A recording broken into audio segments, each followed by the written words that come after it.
Bonjour et bienvenue dans mes carnets sonores. Je m'appelle Chloé et je vous emmène dans ma vie paysanne et créative.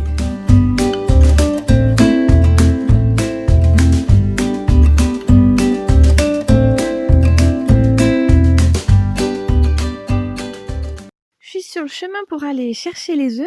Ça fait longtemps que je vous ai pas emmené au poulailler, alors on va aller ramasser les œufs de la journée. Donc aujourd'hui c'était assez agréable, le temps il faisait couvert, pas trop chaud. Donc on en a profité pour pailler 2 planches au maraîchage pour mettre en place les choux. Donc on a 120 mètres de choux et on a mis plusieurs variétés, des blancs, des verts, des rouges. Et moi je suis très contente parce que j'ai fait de la choucroute pour la première fois cette année. Et donc là j'ai demandé à Hugo qu'il m'en fasse un peu plus. Donc il a fait un petit peu plus de semis et on va faire de la choucroute. Donc ça c'est chouette. Et puis j'ai repris un peu mon livre sur la fermentation. Et il y a plein de recettes que j'avais oubliées, que j'avais pas notées. Notamment pour les courgettes, pour les concombres, enfin, tout ce qui peut vite arriver en surplus à la saison et que c'est intéressant de conserver pour le reste de l'année. Je vais essayer ça et puis je partagerai les recettes qui m'ont plu et qui ont marché. Voilà.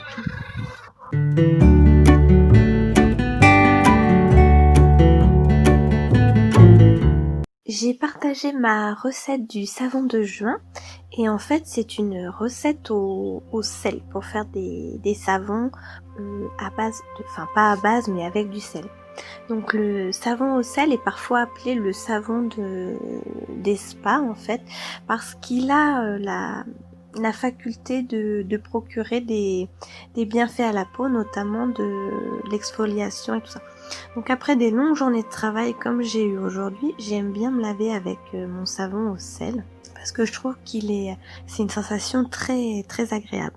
Depuis que j'ai fait mes savons au sel, donc depuis octobre, pour me laver le visage, moi j'utilise principalement ceux-là, sous la douche un petit peu aussi. Donc je vais vous expliquer pourquoi j'aime ces barres de savon au sel, pourquoi j'aime les utiliser et pourquoi ça me plaît de partager mes recettes pour que vous en fassiez vous également.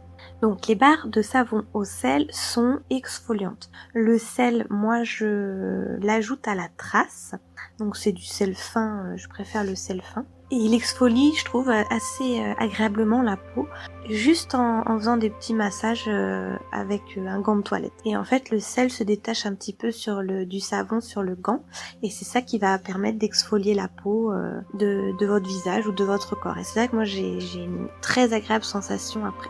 Donc les barres de savon au sel aident également à équilibrer les huiles naturelles. Donc les barres de sel doivent être formulées un petit peu différemment que les barres de savon normal parce que le fait de mettre du sel peut entraîner le savon assez frit. Ça veut dire que vous avez une teneur en graisse plus élevée parce que vous allez surgraisser votre savon. Donc la peau est exfoliée mais vraiment elle est nourrie en même temps. Donc les barres de savon au sel sont aussi détoxifiantes. Les sels en fait permettent d'extraire les impuretés de la peau, ce qui en fait pour moi un savon vraiment quotidien pour le visage. Donc contrairement à ce qu'on peut croire, les barres de savon au sel ne dessèchent pas la peau. Beaucoup de personnes le pensent en fait et ont un petit peu cet a priori. Mais en fait, dans la première recette, donc c'est la recette d'octobre que j'ai partagée, j'ai pas du tout trouvé que ma peau était desséchée parce que donc il y a beaucoup de sel, c'est vrai, mais il y a aussi un surgraissage assez important. Et vraiment, je vous dis, je l'utilise tous les jours, quoi. Donc, il est aussi reconnu que les barres de savon au sel peuvent réduire l'acné. Bon, ça je peux pas vous dire, mais j'ai lu des études là-dessus. Apparemment, le fait d'exfolier la peau en douceur tout en la détoxifiant et en la nourrissant, ça peut permettre d'arranger certains problèmes de peau acnéiques. Et les barres de savon au sel ont aussi une mousse très crémeuse, très dense, très agréable. Alors ça fait pas des grosses bulles parce que c'est formulé différemment, mais c'est vraiment très crémeux et très très dense. C'est très agréable et ça fait vraiment luxueux sur la peau, vraiment très agréable. Et évidemment, les barres de savon au sel et au sel de mer principalement contiennent des minéraux pour la peau, comme par exemple le magnésium, le potassium, l'iode, le calcium, le zinc. Et enfin, les barres de savon au sel peuvent aider à réduire l'inflammation. Donc en fait, la combinaison des minéraux, des huiles et du sel, ça aide à soulager la rétention d'eau et à réduire notamment l'inflammation des jambes et d'autres zones à problème. Et donc ça, vous connaissez sûrement les bains au sel de bain. Donc voilà, vous avez à peu près 8 raisons pour lesquelles moi j'aime bien le savon au sel. Et donc là, la recette d'octobre, si vous cherchez sur mon blog, la recette d'octobre et la recette de juin, c'est 2 savons au sel. Voilà. Donc je vous invite à les essayer, et si vous ne faites pas du savon, peut-être à essayer d'en trouver un, parce que je vous dis c'est vraiment très très agréable pour la peau. Et moi j'utilise ça tous les matins avec un gant de toilette et j'ai vraiment la peau toute douce et lumineuse. Je pense pas que ça vient que du savon.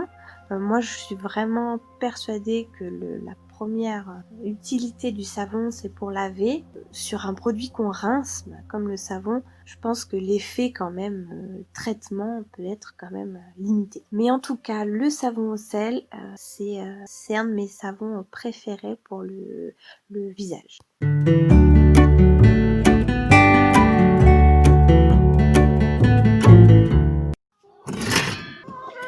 Allez les poules!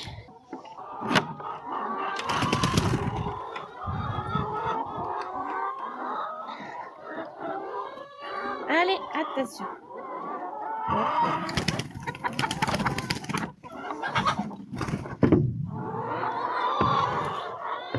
Pardon les filles.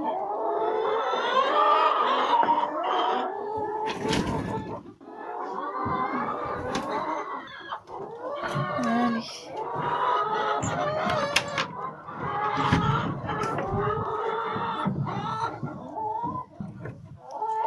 Et voilà.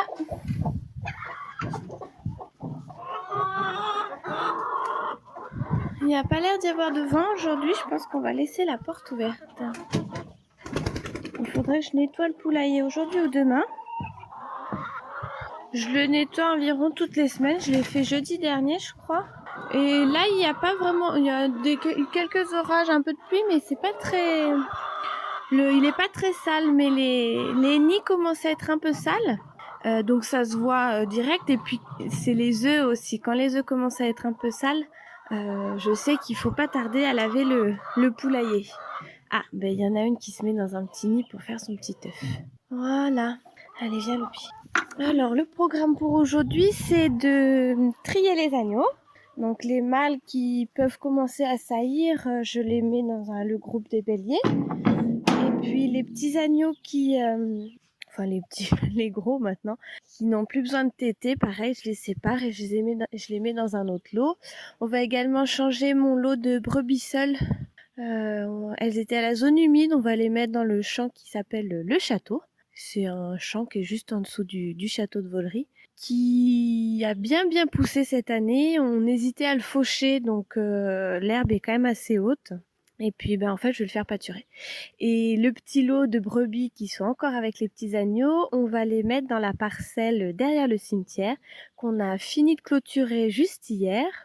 Et c'est une super belle prairie qu'on a semée il y a 2 ans avec pas mal de trèfles, donc là ça va être du petit délice pour eux.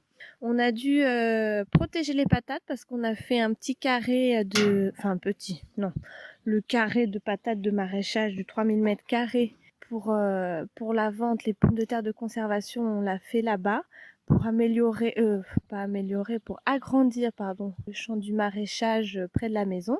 Et du coup, on l'a clôturé avec 4 fils électriques pour que mes moutons n'aillent pas dans les patates de Hugo.